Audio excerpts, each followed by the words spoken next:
Hello everyone, welcome to Black Mirror horror. कैसे हैं आप सब? आई होप आप सब ठीक होंगे। आज मैं आप सभी के लिए south Indian technical university college के बॉयलर रूम और उस तहखाने की खौफनाक कहानी का दूसरा और अंतिम भाग लेकर आई हूँ और उम्मीद करती हूँ कि आपको ये कहानी पसंद आ रही होगी। कहानी पसंद आए तो इस वीडियो को लाइक और चैनल को सब्सक्राइब ज़रूर कीजिएगा और साथ ही बेल आइकन को भी ऑन कर लीजिएगा, जिससे आपको हमारी नई कहानियों की नोटिफिकेशंस मिलती रहेंगी। कृष्णमूर्ति के भाई चंद्रमूर्ति ने प्रोफेसर डिसूजा को खत्म कर दिया था। ये हमने पिछले भाग में ही देखा था कि किस तरीके से वो उनके ऑफिस में जाके उनको मारा गया था और साथ ही जो विक्की और उसके दोस्त थे वो सभी भी तहखाने में कैद थे। तो अब आगे क्या हुआ, कैसे सारी गुत्थी सुलझी और कैसे विक्की और उसके दोस्त वहाँ से बाहर निकले, ये सब जानेंगे हम इस कहानी के एंड तक। तो कहानी में जुड़े रहिएगा और अगर आपने इस कहानी का पिछला भाग नहीं सुना हो तो आप पहले उसे सुन लें। कृष्णमूर्ति के भाई चंद्रमूर्ति ने प्रोफेसर डिसूजा को खत्म कर दिया था, ऐसा नहीं था। उनको भी दूसरों की तरह सिर्फ बेहोश किया था। शाम को कॉलेज में ताला लगाने वाला आया। उसने देखा कि सर तो बेहोश पड़े थे, तो उसने पुलिस बुलाई और उनको हॉस्पिटल पहुंचाया गया। प्रोफेसर डिसूजा भी अब कोमा में चले गए थे। दूसरे दिन ये खबर पूरे कॉलेज में और हॉस्टल में फैल गई। साथ ही विकी, सागर और रूबी और मीना के रूममेट्स उनको ढूंढ रहे थे और सिक्योरिटी गार्ड्स को उनके मिसिंग होने की खबर पहुंचा दी गई। धीरे धीरे ये न्यूज़ वायरल हो गई कि 4 स्टूडेंट्स भी गायब थे। कॉलेज प्रशासन ने विकी, सागर, रूबी और मीना के घर वालों को खबर दी कि उनके बच्चे कॉलेज से अचानक गायब हो गए हैं, कहीं चले गए हैं या आपके यहाँ आ गए हैं। उन स्टूडेंट्स के घर वालों ने भी पुलिस बुलाई और सब जगह उनकी खोज शुरू हुई। उनके शहर में और कॉलेज का हर कोना ढूंढा गया और अंत में पुलिस ने पूछताछ के बाद बॉयलर रूम की तलाशी लेनी चाहिए। तब वहां पर कॉलेज के करंट प्रिंसिपल वीरप्पन स्वामी आए और उन्होंने पुलिस को बॉयलर रूम में जाने से रोक लिया। लेकिन क्यों? जिस दिन से रवि की हालत खराब हुई थी, उसी दिन से पूरे कॉलेज और हॉस्टल में डर का माहौल तो था, लेकिन जब एक साथ इतने बुरे हादसे होने लगे और अब प्रोफेसर डिसूजा भी उनके ऊपर भी आन पड़ी, तो प्रशासन ने बात को बहुत गंभीरता से लेकर पुलिस बुला ही ली। पूरे कॉलेज में उस हादसे के बाद सब कुछ बदल चुका था। तहखाने से निकली चंद्रमूर्ति की आत्मा ने अब अपने खौफ और आतंक को और गहरा कर दिया था। रवि अब भी कोमा में पड़ा था। डॉक्टर कहते थे कि उसका शरीर बिल्कुल ठीक है, लेकिन दिमाग किसी गहरे सदमे में फंसा हुआ था और हर कोई इंतजार कर रहा था कि कब रवि होश में आए और पुलिस को बयान दे कि उसके साथ क्या हुआ था। जब पुलिस बॉयलर रूम की ओर गई तो प्रिंसिपल वीरप्पन स्वामी ने उनको ये कहकर रोक लिया कि इस जगह को तो सालों से खोला ही नहीं गया। यहाँ कुछ नहीं मिलेगा आपको, बस यहाँ धूल मिट्टी और बीमारी मिल सकती है। लेकिन पुलिस ऑफिसर को शक हुआ, क्योंकि दरवाजा हाल ही में साफ किया गया हो और हल्की सी धूल हो, ऐसा लग रहा था। उन्होंने एकटक वहां पर देखा और चले गए। उधर हॉस्टल में अब कोई अकेले नहीं घूमता था, सब एक साथ रहने लगे थे। तभी जब रूबी और विकी के रूममेट्स अपने कमरे में थे, तो बाहर की हवा खिड़की से आकर दरवाजे को बार बार हिला रही थी। वहाँ अजीब तरह की ठंडी सनसनाहट उनके रोंगटे खड़े कर रही थी और वहाँ एक आवाज आई और उनके पसीने छूटने लगे। वो लड़का, बच्चे और प्रिंसिपल तो बस बहाना है उन तक पहुंचने का। सूरज ने पूछा, कौन है? किसकी आवाज है? फिर से आवाज आई, तहखाना सिर्फ शुरुआत थी, अब बारी है ट्रस्टियों की। रमीला, जो रूबी की रूममेट थी, और सूरज, जो विकी का रूममेट था, दोनों डरने लगे। दोनों ने एक दूसरे की तरफ देखा। उनके चेहरे पर डर साफ झलक रहा था। हॉस्टल के कॉरिडोर में अचानक किसी की चीख गूंजी। वहां ठंड बढ़ने लगी और दोनों डर के मारे बाहर दौड़े और देखा कि उनका तीसरा दोस्त रोहित जमीन पर गिरा हुआ था।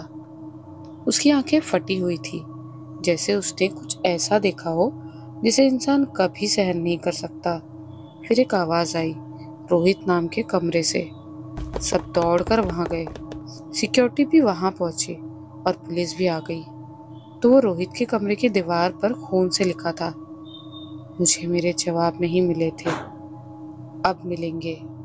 सबने देखा तो ये रोहित का खून था।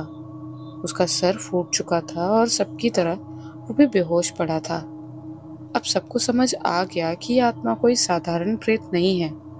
उसने खुद कहा था कि वो प्रिंसिपल नहीं बल्कि उसका भाई है, लेकिन ये बात सिर्फ वो चारों ही जानते थे।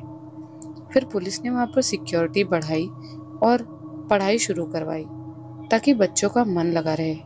लेकिन अगले दिन क्लास के दौरान प्रोजेक्टर अचानक अपने आप चालू हो गया। स्क्रीन पर पुराने समय का ब्लैक एंड व्हाइट वीडियो चलने लगा। वीडियो में अंग्रेजों के जमाने का जेल दिख रहा था।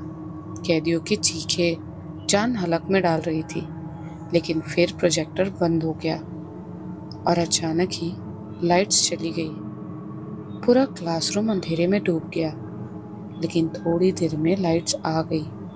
जब लाइट्स आई तो बोर्ड पर खून से लिखा था, कॉलेज के प्रथम प्रिंसिपल कृष्णमूर्ति के साथ अन्याय हुआ था।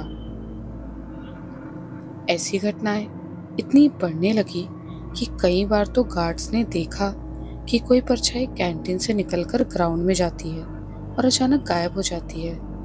प्रिंसिपल घर को निकले तब ऑफिसर बॉयलर रूम की ओर गया और गार्ड्स को धमकी देकर दरवाजा खुलवाया।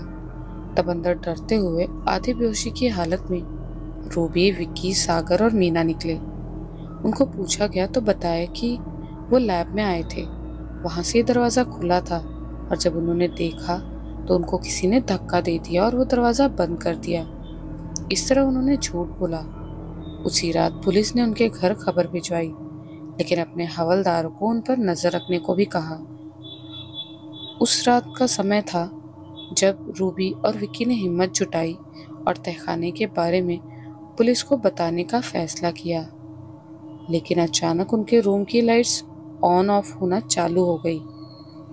मिट्टी और खून की गंध ने पूरे कमरे को घेर लिया। दीवारें जैसे जीवित हो उठी और हल्की सी हलचल होने लगी।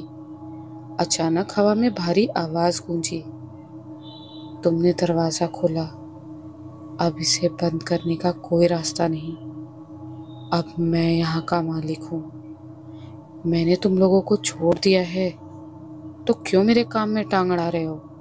अंजाम सोचा भी नहीं होगा वैसा दूंगा। चारों एक दूसरे को चिपक कर बैठ जाते हैं। वो इतना डर रहे थे कि उनके हाथ पैर कांप रहे थे।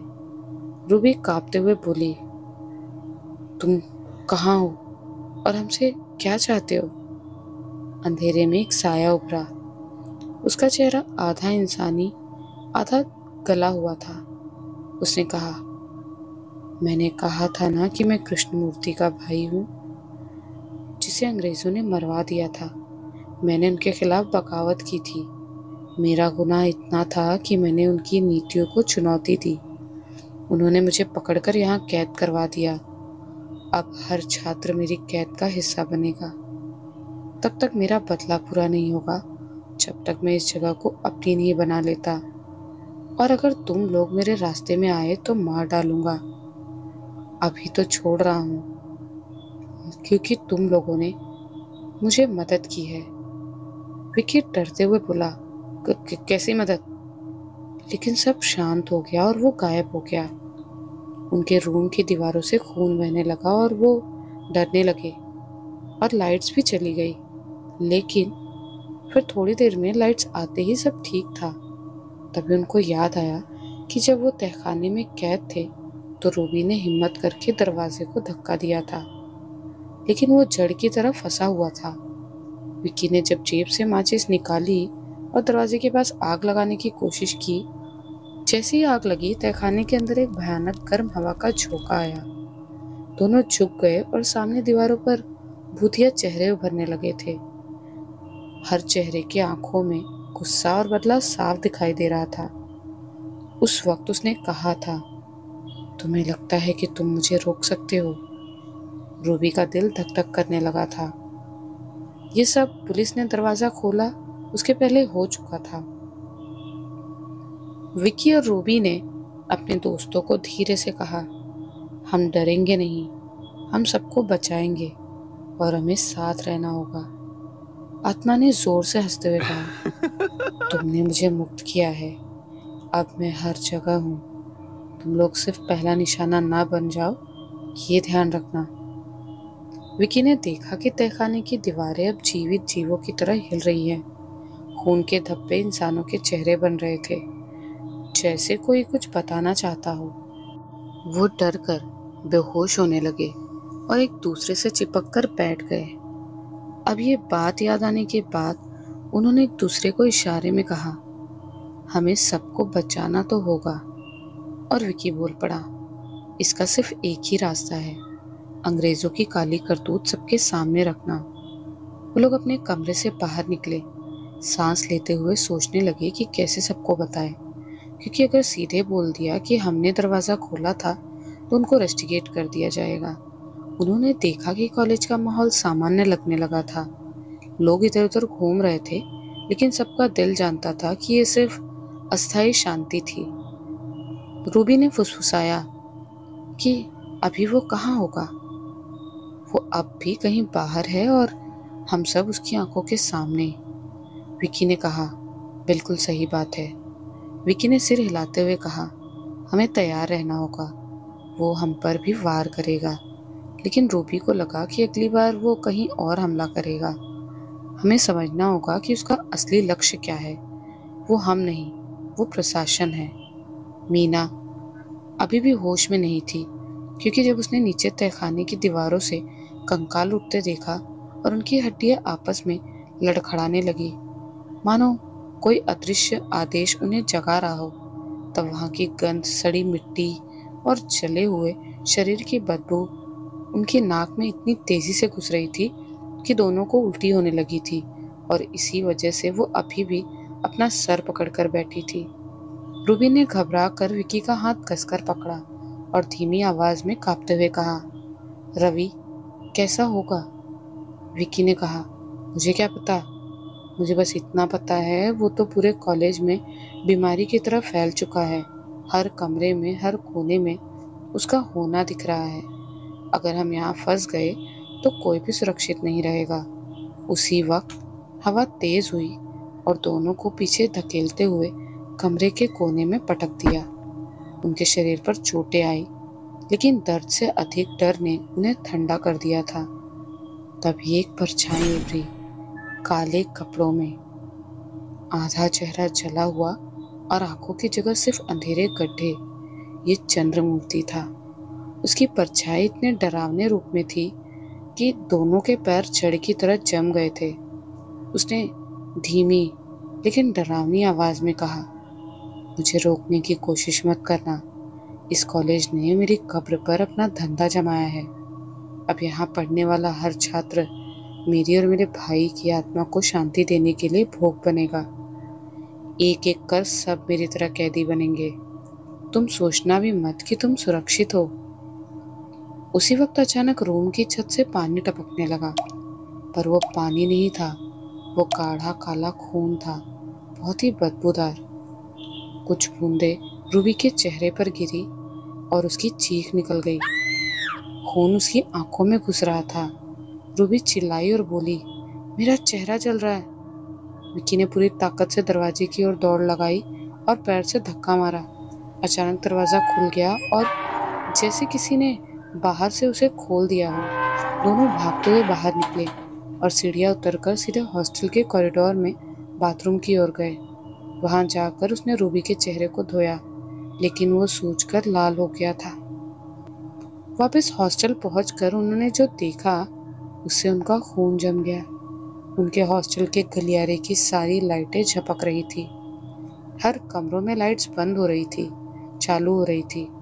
रूबी ने घबरा कर कहा, ये स्टूडेंट के कमरे हैं। इसका मतलब आत्मा भी यहाँ भी है। किसी की जान सुरक्षित नहीं है। तभी एक कमरे से चीख आई। सब वहां भागे तो देखा एक छात्र छत से उल्टा लटका हुआ था, जैसे किसी ने अदृश्य रस्सी से उसे बांध दिया हो। उसकी आंखें पूरी तरह सफेद हो चुकी थी और वो लगातार बुदबुदा रहा था, वो आ गया, बचाओ बचाओ। अचानक दरवाजा जोर से बंद हो गया और खिड़की के शीशे पर लिखा था, मुझे प्रशासन से बात करनी है, कहाँ है सारे मैनेजमेंट वाले। वो लड़का गिरा और अपना गला पकड़कर रोने लगा। रोते हुए वो सबको सामने से देख रहा था। दोनों डर के मारे भागे और कॉलेज के गार्डन तक पहुंचे। वहां भी शांति नहीं थी।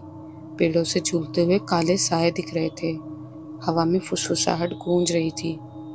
बचकर कहाँ जाओगे? मुझसे पीछा छुड़ाना है? घर पर जाने की कोशिश भी मत करना। मॉम डैड मुझसे मिलकर खुश नहीं होंगे। विकी ने रूबी को पकड़कर कहा, हमें यहाँ से भागना होगा। तभी सागर और मीना भी वहां आए और सागर बोला, लेकिन रवि, उसका क्या? सुना है हॉस्पिटल में अब तक 21 लोग एडमिट हो चुके हैं। लेकिन तभी खबर आई कि प्रोफेसर डिसूजा मर चुके हैं। इस खबर से सब और डर गए, क्योंकि अब किसी की भी जान जा सकती है। रूबी ने रोते हुए कहा, और रवि अभी भी कोमा में है। अगर वो जाग गया तो आत्मा सबसे पहले उसी को अपना जरिया बनाएगी। हमें उसे बचाना होगा, नहीं तो एक एक करके ये पूरा कॉलेज खाली हो जाएगा। और ये प्रशासन इतना कुछ होने पर भी कुछ करती क्यों नहीं? रूबी और विकी दोनों सोच ही रहे थे कि हॉस्टल की छत पर जोर का धमाका हुआ। वो भागकर गार्डन में आए। उन्होंने ऊपर देखा, वहीं पर वही परछाई खड़ी थी, काले कपड़ों में, गंदे चेहरे के साथ। उसने वहां से एक गार्ड को फेंक दिया था। पुलिस झट से वहां पहुंची, ऊपर गई, लेकिन कोई नहीं मिला। गार्ड तो गिरते ही मर चुका था।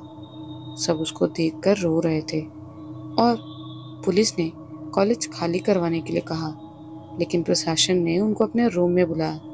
3 पुलिस वाले ही थे। वो रूम में गए और एक बैग लेकर कॉलेज से चले गए, लेकिन वापस ही नहीं आए। कुछ मुंह ढाके लोग आए और सिक्योरिटी गार्ड को उठाकर कहीं ले गए। इन 4 दोस्तों के कान में फिर से आवाज गूंजी, अब इसको भी वहीं ले जा रहे हैं जहां मैं, मेरे जैसे दूसरे लोग और मेरा भाई है। इसी तरह सुबह हो गई और सब थके हारे अपने अपने कमरे में सो रहे थे। सुबह उठकर स्टूडेंट्स ने देखा कि कमरे की हर दीवार पर अजीब अजीब खरोचों जैसे निशान थे, मानो किसी ने नाखूनों से सीमेंट को नोचने की कोशिश की हो। दूसरी ओर अस्पताल में रवि बेहोशी से धीरे धीरे होश में आ रहा था, लेकिन उसकी आंखों में सिर्फ डर था। सुबह किसी तरह हिम्मत करके चारों दोस्त रवि को देखने गए। तब उन्होंने देखा कि रवि की हालत सुधर रही है। रूबी उसके पास बैठी हुई थी, मगर अचानक उसने देखा कि रवि के होंठ हिल रहे हैं, जैसे वो कोई अनजानी भाषा बोल रहा हो। उसकी आवाज गहरी, भारी और इंसानी नहीं लग रही थी। वो चंद्रमूर्ति की आत्मा थी। रूबी के रोंगटे खड़े हो गए। तभी कमरे की लाइट अचानक झपकी और पूरे कमरे में अंधेरा फैल गया। अंधेरे में सबको ऐसा लगा जैसे कोई परछाई उनकी ओर तेजी से बढ़ रही है। अगले ही पल खिड़की अपने आप खुल गई और अंदर से तेज बर्फीली हवा का झोंका आया। सबको लगा जैसे हवा नहीं, हिमालय से ठंडी सांस उनकी गर्दन पर चल रही हो। डॉक्टर शर्मा वहां आए और उन्होंने टॉर्च जलाई, मगर जैसे ही उसकी रोशनी रवि पर पड़ी, रवि बेड से उठ चुका था और सबको देख रहा था। ये तो कमाल है, डॉक्टर शर्मा बड़बड़ाए। रवि की आंखें एकदम काली हो गई। वो अचानक उठकर बैठा और जमीन पर अपने नाखूनों से खून से एक चक्र जैसा बनाने लगा। बाकी सब सदमे में थे। रूबी ने डरते हुए आगे बढ़कर उसका हाथ रोकना चाहा, लेकिन रवि ने ऐसी ताकत से धक्का दिया कि वो दूर जाकर दीवार से टकरा गई। कमरे में मौजूद हर कोई चिल्ला उठा। तभी रवि की आवाज गूंजी, तुम सबको वहीं जाना होगा जहां उन्हें कैद किया गया था। तहखाना वही है, असली शांति का मार्ग। लेकिन उसके पहले मैं बहुत कुछ करूंगा। फिर उसकी आत्मा ने रवि को छोड़ दिया और रवि होश में आ गया। वो लोग जल्दी से अपने कॉलेज पहुंचे, लेकिन वहां पर बहुत सारी लाशें थी। सब मैनेजमेंट से थे। 2 ट्रस्टी, एक कॉन्ट्रैक्टर जो पार्टनर था, एक बड़ी एज के सिक्योरिटी गार्ड की बॉडी और दूसरे 2-3 लोग भी मारे गए थे। अगले दिन कॉलेज में फिर से खामोशी छा गई थी। पुलिस आ गई, कॉलेज खाली करवाया। एक बहुत बड़ी पूजा करवाई गई जिसमें वो पंडित से बात कर रहा था। मैंने अपना बदला पूरा कर लिया है, लेकिन अभी मेरे भाई और दूसरे लोगों को या मेरी आत्मा को शांति नहीं मिली। हमें ठीक से अंतिम संस्कार नहीं मिले। अगर जल्द ही शांति नहीं मिली तो मैं इन सब गुनहगारों के वंशजों को भी नहीं छोड़ूंगा। लेकिन हॉस्टल के छात्रों को वापस लाया जाए। पता नहीं उसने ऐसा क्यों कहा, कोई नहीं जानता था। इस बात को पुलिस ने पहली बार देखा और पहली बार उनके सामने किसी आत्मा ने बात की थी। लेकिन रात में हॉस्टल के कई बच्चों ने अजीब घटनाएं देखी। किसी को लगा कि बिस्तर पर कोई बैठा है, किसी ने दीवार से निकलता काला हाथ देखा और कुछ तो ऐसे थे जिनके कानों में रात भर वही भारी आवाज गूंजती रही, नीचे आओ, नीचे आओ। फिर प्रशासन और पुलिस ने साथ मिलकर रात ढलते ही उस तहखाने का रास्ता पकड़ा। दीवारों पर काली फफूंद और सूखे खून के धब्बे थे। हवा में बहुत बुरी गंध थी। टॉर्च की रोशनी बार बार बुझ जाती थी, जैसे कोई उन्हें अंधेरे में धकेलना चाहता हो। अचानक सीढ़ियों पर किसी के भागने की आवाज आई। सबके दिल धड़क उठे। सबको लग रहा था बॉयलर रूम में जाना उनकी सबसे बड़ी गलती हो सकती है। सबसे आगे पुलिस, उनके पीछे प्रशासन, फिर स्टूडेंट्स और लास्ट में फिर से पुलिस के 2 बंदे। एक लड़के को छूकर कोई भागा। वो था नए डीन का बेटा आरव। कौन है वहाँ? आरव ने कांपते हुए पुकारा, लेकिन जवाब आया एक डरावनी हंसी में। सब डरने लगे और आगे बढ़ने लगे। जब वो नीचे पहुंचे तो देखा वहीं लोहे का दरवाजा जिस पर खून के निशान थे, मगर इस बार दरवाजा खुला हुआ था। अंदर से धुंध निकल रही थी। जब रूबी, मीना, विकी और सागर को अंदर जाने पर वो जगह पहले से अलग लग रही थी, जैसे तहखाना अब जमीन के नीचे का हिस्सा न होकर किसी दूसरी दुनिया का दरवाजा बन चुका हो। गहरे गलियारे, ठंडी हवा, बदबू और एक अजीब सा सन्नाटा, जहां दूर दूर से किसी के पुकारने की आवाजें आ रही हो। जब वो अंदर पहुंचे तो अंदर कैद खानों की दीवारों पर जंजीरों में बंधी परछाइयां तड़प रही थी। अपने बच्चे कुचे शरीरों के साथ कुछ बच्चों की रोती हुई चीखें सुनाई देती थी, जो इंसानी नहीं लग रही थी। तभी अचानक सबकी टॉर्च एक साथ बंद हो गई। अंधेरे में एक ही आवाज आई, यहाँ पर किया गया था अंग्रेजों द्वारा जनसंहार। तहखाने की हवा फिर बह रही थी, पर यह हवा किसी भी सामान्य सांस की तरह नहीं थी। ये गहरी, भारी और पुराने गलियारों की गंध लिए आई थी। उस अंधेरे में जहां कदमों की गूंज आत्माओं की तरह लौट कर आती थी, वहां ऑफिसर ने कहा, कहीं उस आत्मा ने हमें यहाँ अपना भोग बनाने तो नहीं बुलाया? अगर ऐसा है तो हमारे पास सिर्फ कुछ ही विकल्प हैं। प्रशासन के एक आदमी ने कहा, जैसे कि? तो ऑफिसर बोला, जैसे कि भागो, लड़ो, जियो या यही मरो। विकी, रूबी, मीना और सागर सारे थके हारे, गीले और खून सने हुए फिर से एक बार एक दूसरे का हाथ पकड़ लेते हैं। एक दूसरे का डर खत्म करने की कोशिश में उनकी आंखें अक्सर अचानक चमक उठती और वो किसी की बात सुनकर भी डर जाते। दीवारों से अचानक चीखें निकलने लगी, पर ये चीखें अब सिर्फ उन कैदियों की नहीं थी जिन्हें वर्षों से भूखा, प्यासा और अन्न के बिना रखकर गला घोटकर मिटाया गया था। ये चीखें उस बदले की भी थी जो अधूरा रह गया था। विक्की ने डायरी निकाली और उसने अपने एहसास को उसमें लिखना शुरू किया। हमें इस सच का सामना करना होगा, विक्की ने हल्की आवाज में कहा। अगर उसने बदला मांगा है तो सरकार को भी असलियत पता लगनी जरूरी है। हम ऑफिसर को वही दिखाएंगे जिसमें वो जकड़े हुए हैं, झूठ, धोखा और उनके भाई हमारे प्रथम प्रिंसिपल श्री कृष्णमूर्ति पर दाग। फिर उन लोगों ने ऑफिसर को रोका और कहा, सब सच बता दिया कि आत्मा ने उनसे बात की है और कृष्णमूर्ति के साथ क्या हुआ था, फिर उनके भाई चंद्रमूर्ति के साथ क्या किया गया था। ये सब सुनकर सारे स्टूडेंट्स और ऑफिसर्स दंग रह गए और उसी वक्त दीवारों से एक ठंडी घिसी हुई आवाज निकली। वही परछाई के साथ वही आधा चला हुआ चेहरा सामने आया। उसकी आंखों में अब गुस्सा नहीं बल्कि दुख के आंसू थे।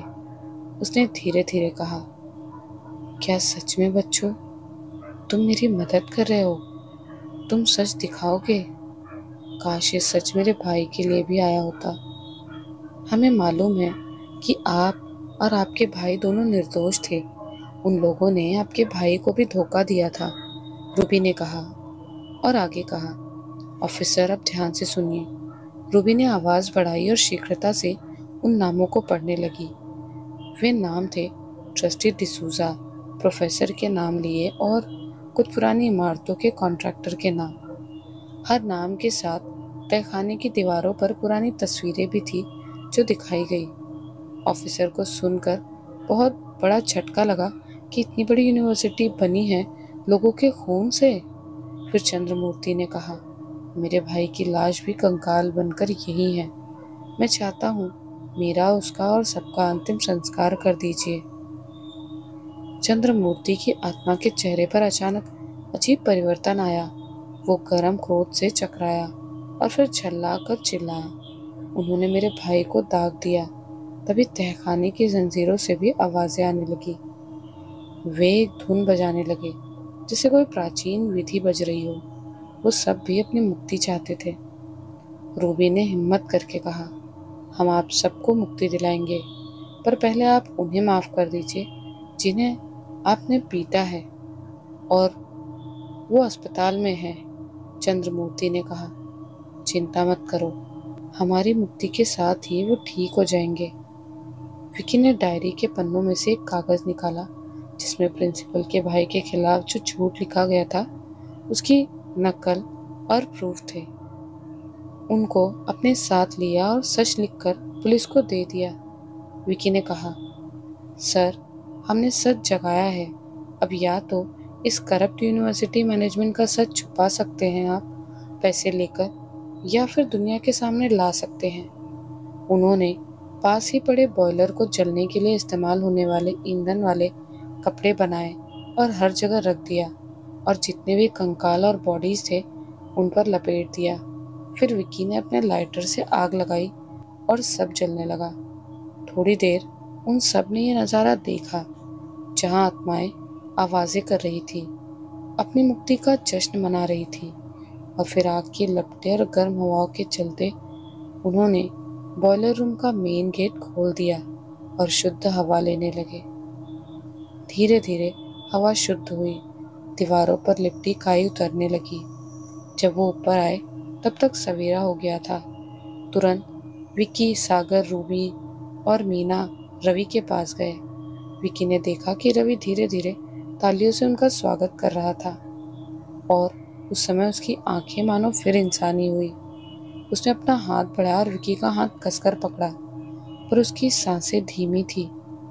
उसने फुसफुसाया, मुझे माफ कर दो, मैंने तुम्हें और खतरे में डाल दिया था। और फिर उसकी सांसें शांत हो गई। सब लोगों ने चैन की सांस ली। बहुत से छात्र और क्लर्क नीचे आ गए थे। सबको डॉक्टर्स ने डिस्चार्ज कर दिया था।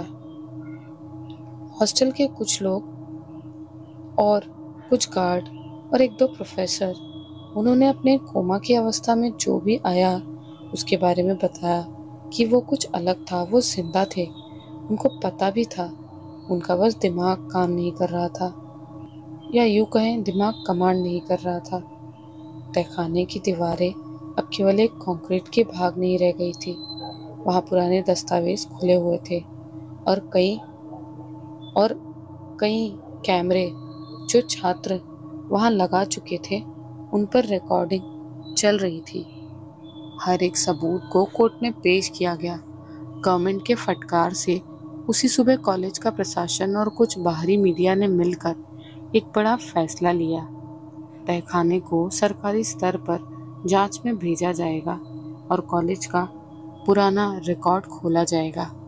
पर असली दुनिया में जो हुआ वो कम से कम दिखाया जाएगा, ताकि कोई आने वाले समय में यहाँ पढ़ने से डरे नहीं, कॉलेज की रेपुटेशन को नुकसान ना पहुँचे। विकी और उसके दोस्तों का मानना है कि कल हो या आज प्रशासन ने अब अगर कभी भी कोशिश की किसी बात को दबाने की, तो उनके पास लिखी डायरी और वीडियो रिकॉर्डिंग और कई छात्रों को गवाह के तौर पर कोर्ट में पेश किया जाएगा। कुछ दिन बाद जब ये केस थोड़ा ओल्ड हुआ, विकी ने अपने हाथों पर सुन्नपन महसूस किया और उसने नोट किया कि रवि अब शांत है, पहले से कुछ ज़्यादा ही शांत। उसने डायरी को झोली में रखा और बाहर की दुनिया का सामना करने के लिए कदम बढ़ाए। यानी कि अब उसका ग्रेजुएशन कंप्लीट हो चुका था।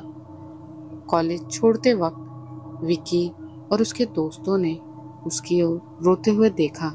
विकी ने आंसू पोंछे, पर उसकी आंखों में एक चमक थी कि सच कभी पूरी तरह मिटता नहीं और कुछ चीज़ें हमेशा छिपी रहती हैं। उसने डायरी कसकर पकड़ी और घर के लिए निकल पड़ा। उसे पता था कि लड़ाई बस अभी खत्म ही हुई है, पर उसका असर, निशान और कहानी बहुत दिन तक लोगों के जहन में बने रहेंगे। आपको ये कहानी कैसी लगी? विकी और उसके दोस्तों ने आज तक ये बात दुनिया से छुपा कर रखी थी, यानी अपने जान पहचान में ज़्यादा जिक्र नहीं किया था। लेकिन अब उन्होंने कहा कि उनके कॉलेज में फिर से कुछ अजीब सा हुआ है और इस बार प्रशासन फिर से गुनहगार है। इसीलिए उन्होंने पहले इतिहास को दुनिया के सामने रखने को कहा और हमें ये कहानी मेल करके भेजी। अब उनका प्लानिंग है, वो अभी हाल की असलियत को भी दुनिया के सामने रखने वाले हैं और अब क्या होगा ये तो वही जाने।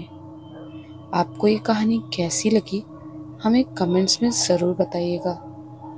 अब उनके द्वारा बताई गई ये कहानी कितनी सच्ची कितनी झूठी है ये हम आपको नहीं बता सकते, पर हाँ, हम आपके लिए आगे भी कुछ नई और डरावनी कहानियाँ लेकर आते रहेंगे।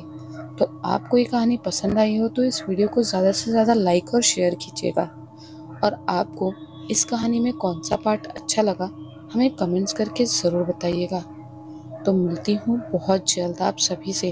तब तक के लिए आप सभी अपना ख्याल रखिएगा और अपने अपनों का भी, और किसी ऐसी सुनसान और भूतिया जगहों पे जाना अवॉइड कीजिएगा, क्योंकि आपको नहीं पता कि कब कोई ऐसी शक्ति आपका पीछा करते आपके घर तक आ सकती है। तो मिलती हूँ अगले वीडियो में। Bye and take care.